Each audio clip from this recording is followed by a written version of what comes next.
Welcome to Psychic Insights, where pop culture meets higher consciousness and the tea is always a little bit mystical. I'm Robin Richardson, your psychic girlfriend, and around here we don't just watch the drama unfold. We read the energy behind it, whether it's celebrity scandals, reality TV, chaos, or true crime with a twist.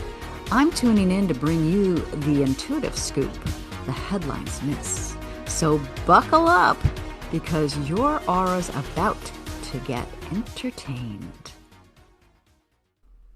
Welcome back to my channel. It's Robin Richardson, your psychic girlfriend, and we're covering the episode 5 of Lovecraft, the podcast. Oh my God. I hope you listen to it because it's pretty compelling and so well done. And when I'm driving, I just don't even want to get out of my car when I get to the destination. So, very fascinating. Before we start, I want to thank everyone who has liked, subscribed. We hit 1,000 subscribers, and I didn't even know it. Somebody had commented, so yay. Yay. Thank you so much for being here. Thank you so much for supporting my work. Appreciate it, really. So let's talk about episode 5 of Lovecraft, the podcast. This is called Sound Familiar? And up until now, it's felt like chaos, confusion, contradiction, but this episode is really where the pattern starts to reveal itself. And when I see patterns, especially involving multiple people, I stop looking at just the facts and start looking at the energy underneath. So today we're going to do something different. I'm going into the Akashic Records, and for those of you who don't know or are unfamiliar with it, the Akashic Records are basically God's memory of who you are when you decide to become you. So I have records, you have records, collective organizations have records, groups have records of themselves in the spiritual field. In the energetic field, okay? So even, so that's just like a basic overview, and it is what I have been doing for many, many years. I teach how to access it. But I thought, when I was listening to this episode, I always just sort of open myself up and say, how do we want to approach, investigating this? And this is what came up. So I went into the records. I went into specifically my records and reading the patterns and the patterns of Laura, not to judge, not to diagnose, but really to understand what's going on here. The spiritual inquiry, which if you're watching this episode right now, this is something you're interested in. And so what really came through to begin with is it's not just about Laura. It's about coercion, control, identity, and what happens when someone tries to force reality to match what they want it to be.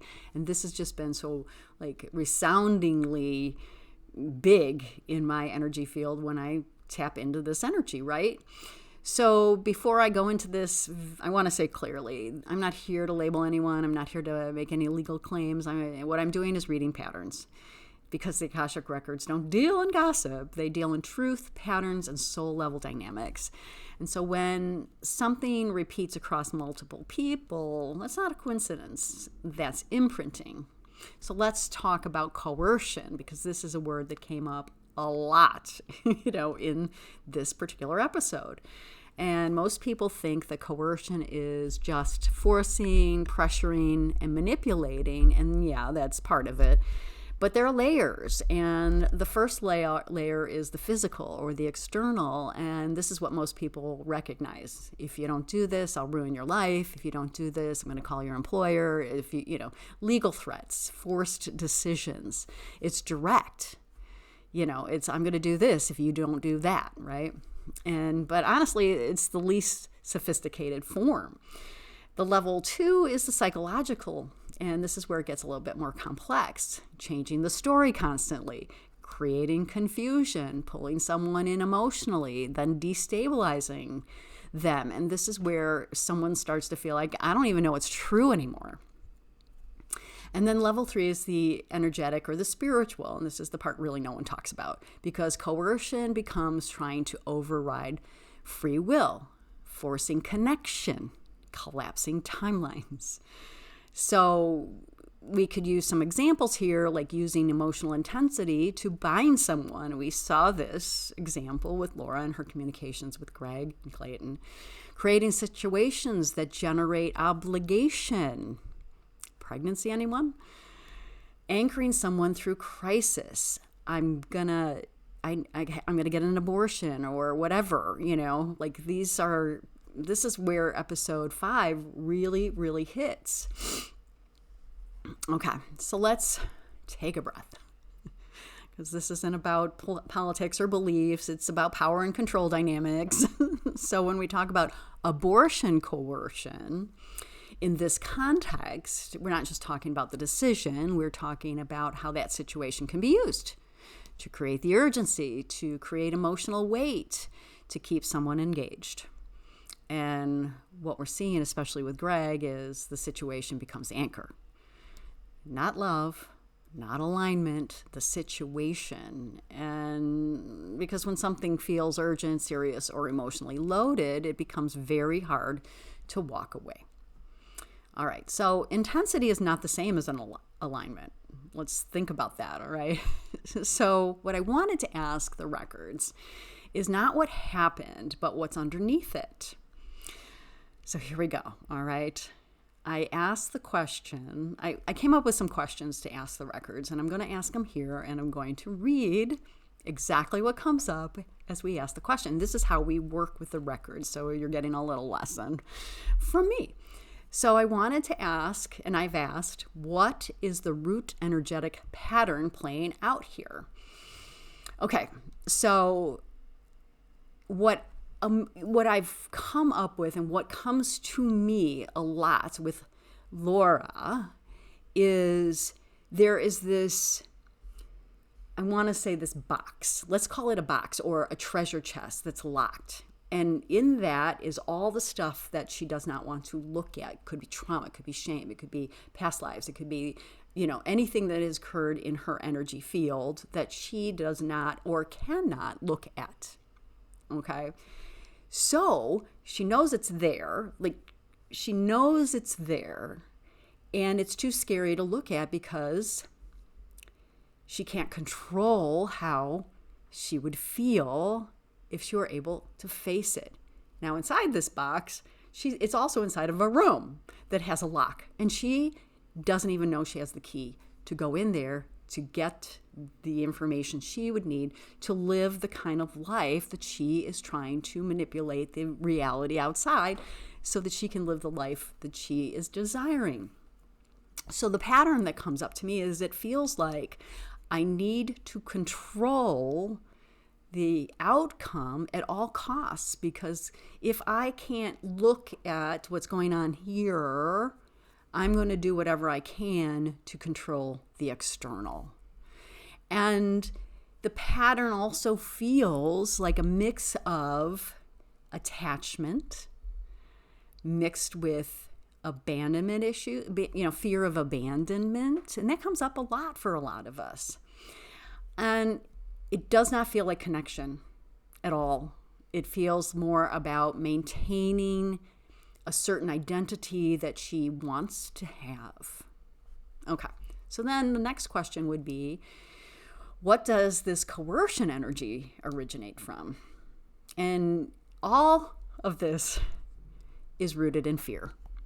And when we try to control somebody else or control the outcome of something, it's because we are not trusting the unfoldment of what's in our highest good.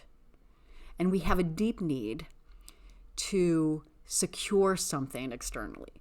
So a lot of people in their life lab, will say, I'm not getting the outcome I want, but they keep repeating their thoughts, their words, their actions. They keep repeating it and hoping to get a different outcome. And sometimes it's just very simple to create something different, like tell a different story, right? But we've got this person who, in this case, so fearful, and I'm going to go back to that box, of unleashing what might be there for her to face. And we don't know what it is. I mean, we don't know what it is. She doesn't know what it is, but she knows that if she were to look at that, her whole reality would collapse, which probably needs to be done. Okay.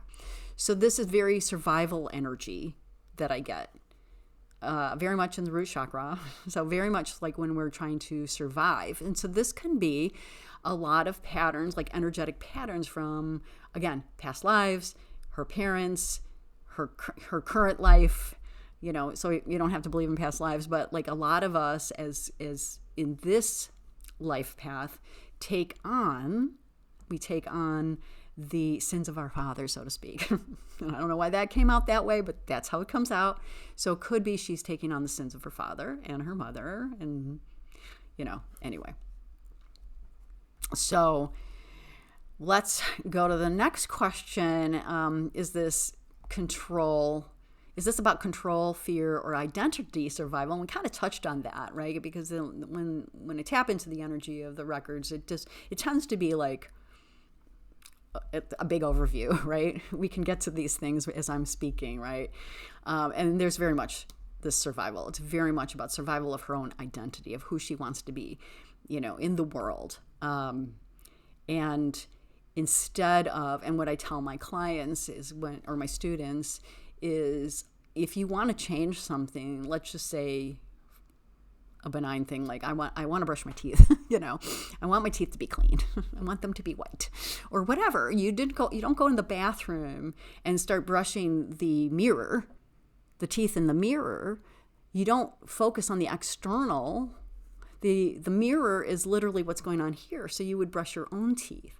So if you wanted to change something in your life, that you don't try to manipulate the outer world. You don't go to the mirror and try to, change that. You try to change, you work from within. And this is something that I feel Laura doesn't understand. Okay. So there's also this need of survival. The survival is, I want to be loved. I need to be loved, but it has to come from outside. Like outside validation, is what will bring me that love. Or I need to manipulate someone to love me so that I can feel okay in the world. Okay, so it's backwards, because the work has to come from here. It has to say, I have chosen to do certain things. I've done certain things. I've made choices that are yielding in my life laboratory, not the outcome I want. And for whatever reason, I think that if I say something, or I manipulate someone, or I, coerce them, they're going to fill that hole in me. Okay. And that's what I see.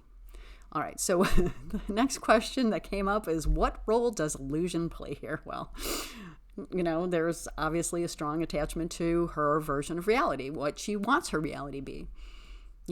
She tries to make it something make it true by repeating it, right? Like, what is the definition of insanity? Well, doing the same thing and expecting, the same outcome. And when it doesn't happen, it's not the internal growth opportunity saying, what is it that I need to look at in myself that can shift my reality? No, I'm going to continue to do the same thing, say the same thing.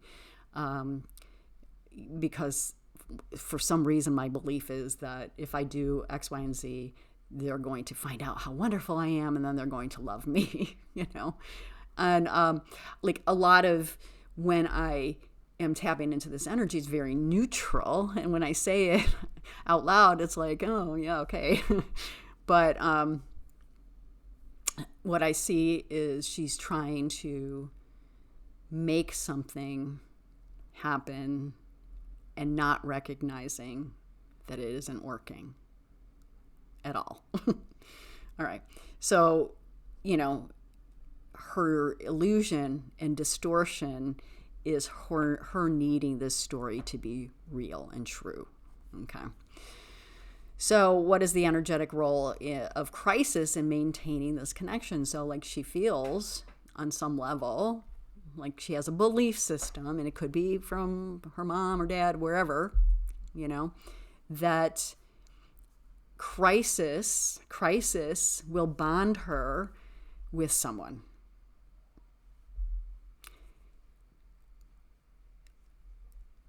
Like glue. And if there isn't any urgency, the connection won't hold. And so it continues this intensity.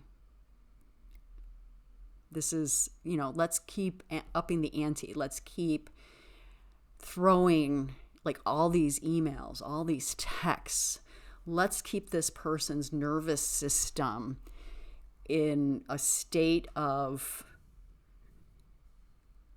anxiety, and because my own nervous system is unregulated, so what I see is that there's this need to continue to maintain this trauma, this connection some way anyway.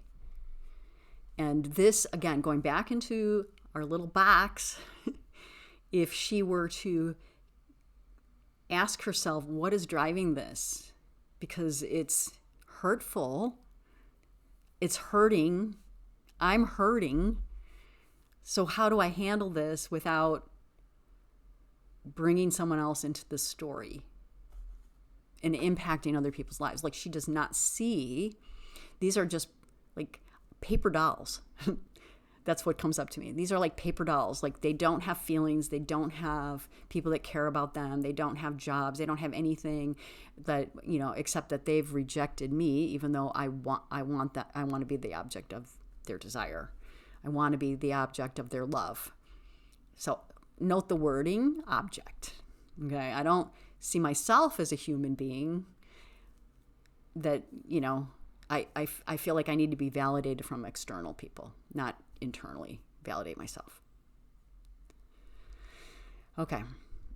So the next question for the records is, what is the impact on the people involved? And the impact is confusion and emotional exhaustion and feeling like, what the hell happened? Like, how did I get pulled into this? I didn't fully choose this. There's a lot of energy depletion and loss of clarity. And in particularly with Greg Gillespie, like, he did not want to talk on record because he still fears, there's still the fear of, like, if I continue with this, I'm going to stay connected to this. And I don't want to be connected to this. So there's like this, like, resistance, which makes a lot of sense, right? All right.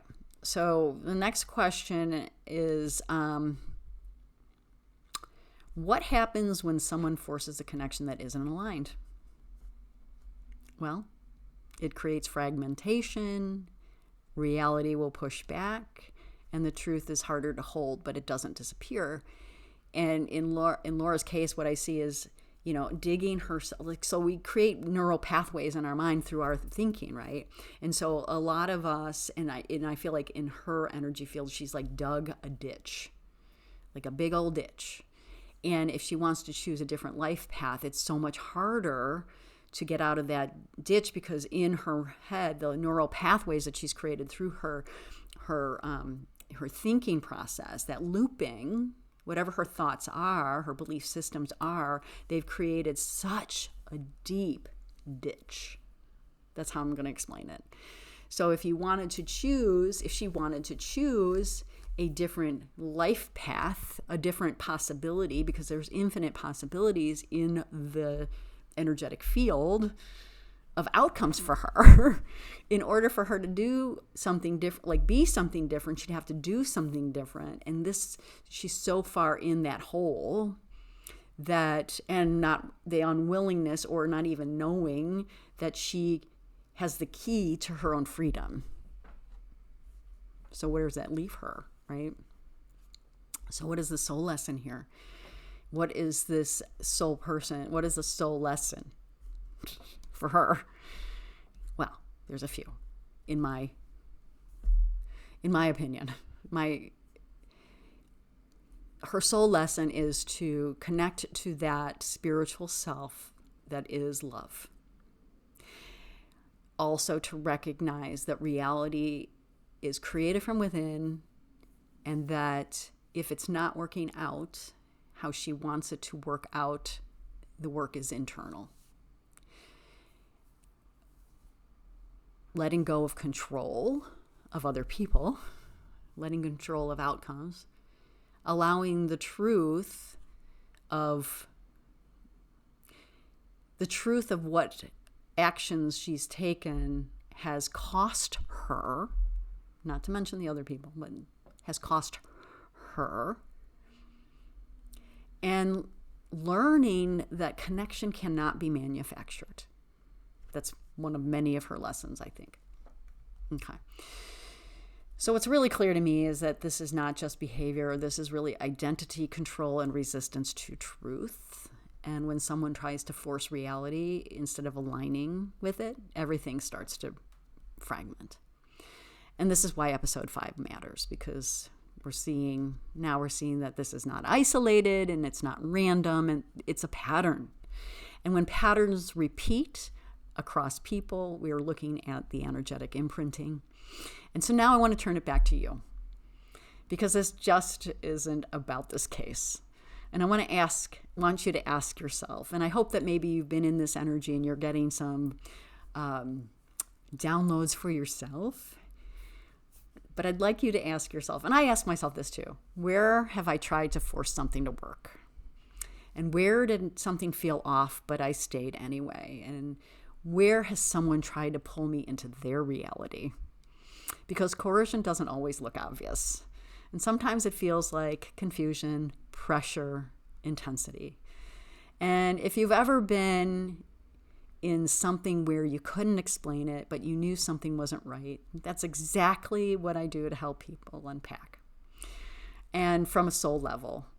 So when someone tries to force reality eventually pushes back. And the truth, well, it always finds a way through. So tell me in the comments what part of this hit you the most. And this is just a sample of the work that I do with the Akashic Records. And even though I call myself your psychic girlfriend, it's much bigger and deeper than that. So book a reading if you're interested, and take a class with me. I'm going to be offering some courses coming up soon. Thank you again for being here, liking, subscribing, ringing the bell, making comments, and supporting my work. It's because of you that I continue to do it, and I'll see you in the next one.